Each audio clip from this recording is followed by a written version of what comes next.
सास बहू थी वो दोनों। तो सास इधर कपड़े धोती थी और बहू इधर धोती थी।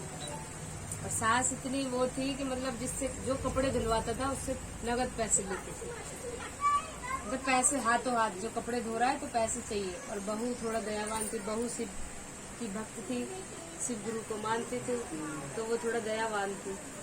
तो अब जब सास कपड़े धो रही थी तो एक ऐसे धोने लगी। एक दिन शिव गुरु भगवान आए और बोले भिखारी का वेश बना के कि मेरे कपड़े बहुत गंदे हो रहे हैं तो मेरे कपड़े धो दो।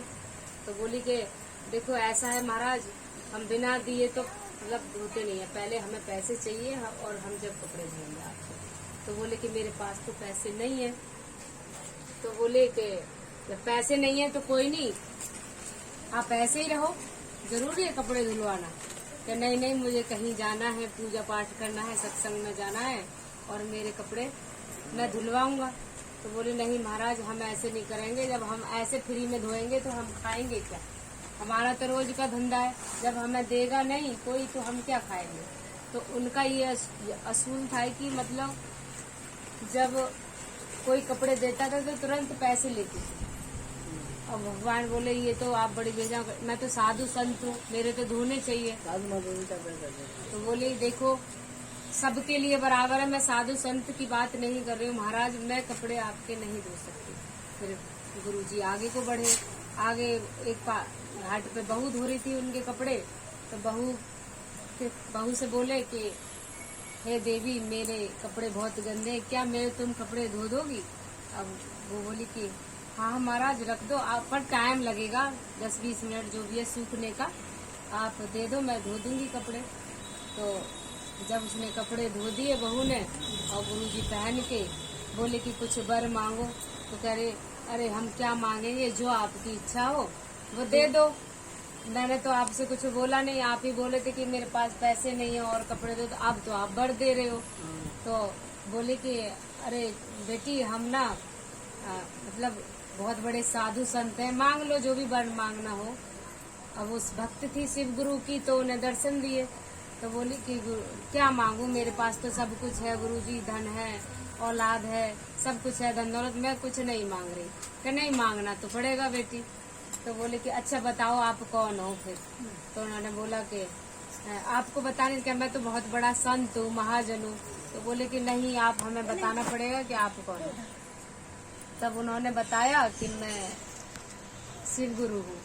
तो बोली उसको शरणों में पड़ी शिव गुरु की कि हे महाराज, जो कुछ गलती हुई हो हमें क्षमा करना और भूल चूक हुई हो हमसे माफ करना। तो बोले कि मांग लो वरदान। तो बोली कि मैं धन दौलत तो कुछ नहीं मांग रही महाराज, मैं जब किसी की मतलब मौत हो या आरती उठे तो मैं मौत से पहले देखूं कि मतलब कितना वो कष्ट झेल रहा है आगे का, मतलब मरने के बाद कितना कष्ट झेलता है, उसको कैसे यमलोक में ले जाते हैं, मैं वो देखना चाहती हूँ। तो बोले देख लो, किसी से बताना मत, अगर बताओगे तो तुम पत्थर की बन जाओगी। तो बोली कि नहीं महाराज, मैं बताऊंगी नहीं किसी को, और मुझे यही देखना है, बस मुझे धन दौलत कुछ नहीं चाहिए। तो तथास्तु कह के चले गए। अब बहू अब जो मरता था ऐसे गली मोहल्ला में तो देखती थी कि मतलब कैसे ले जा रहे हैं उसको, कढ़ेर के ले जा रहे हैं या कैसे ले जा रहे हैं यमदूत। अब उसकी सास को एक दिन बीमार हुई, बहुत बीमार थी। अब उसका समय आ गया था निकट सास का, तो सास खत्म हुई। तो सास ने कभी दान पुण्य नहीं करा था, ना कभी पूजा पाठ करी थी, सिर्फ उसको लेना कपड़े धोने थे और मतलब पैसा लेना था। उसने कभी खर्चा नहीं करा, ना कभी पूजा में ध्यान दिया। तो अब उसकी सास मरी तो वो बिल्कुल रोए ना, करी कि इतनी पापिन है ये, कभी दान पुण्य नहीं करा इसने, तो क्या रोऊं।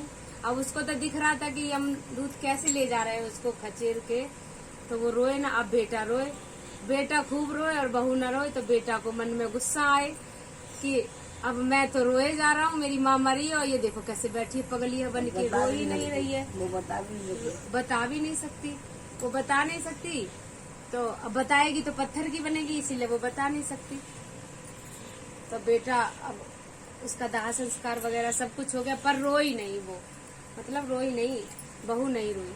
अब कुछ दिन बीते, फिर एक और मौत हुई, वो भी बनियान में हुई, एकदम बनिया निकट में रहते थे उनके।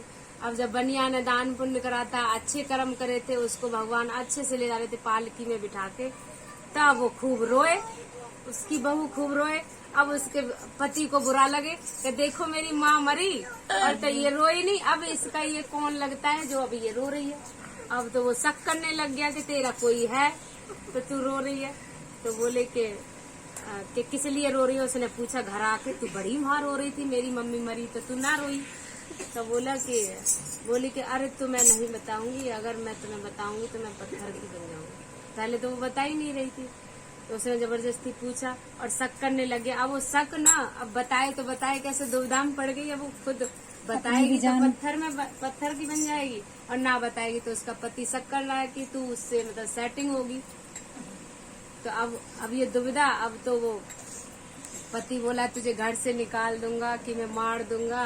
अब तू रोई तो रोई कैसे, वहाँ मेरी माँ मरी तो नहीं रोई। अब बहुत कलेश उसके साथ में रहने लग गया, रोज रोज का यही कलेश था। तो एक दिन वो शिव गुरु के चरणों में रो रही थी पड़ी पड़ी, तो बोली कि हे महाराज बहुत बड़ी गलती हो गई मेरे से, जो मैंने आपसे ऐसा वरदान मांग लिया, मैं क्या करूं बताओ, मेरे पति को विश्वास नहीं है, मैं कैसे विश्वास दिलाऊं उनको। तो अब वो इतना रोए, तो अपने पति को फिर बताने लगी कि चलो मैं बता ही देती हूँ, देखो मैं बताती हूँ, मेरा कोई ऐसा पाप का वो नहीं है। तो बोली कि अब उसका पति कैसे विश्वास करे।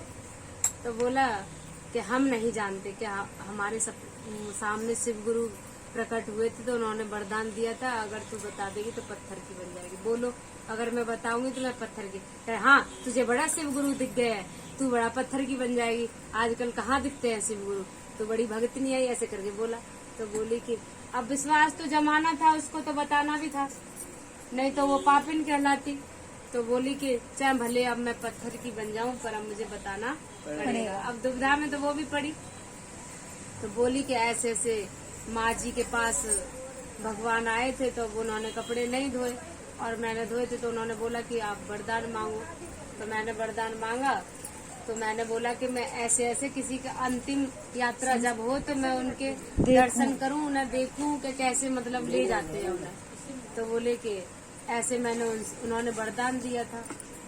तो अब बोला पति हाँ तू झूठ बोल रही है। अब उसने बता दिया तो वो पत्थर की हो गई।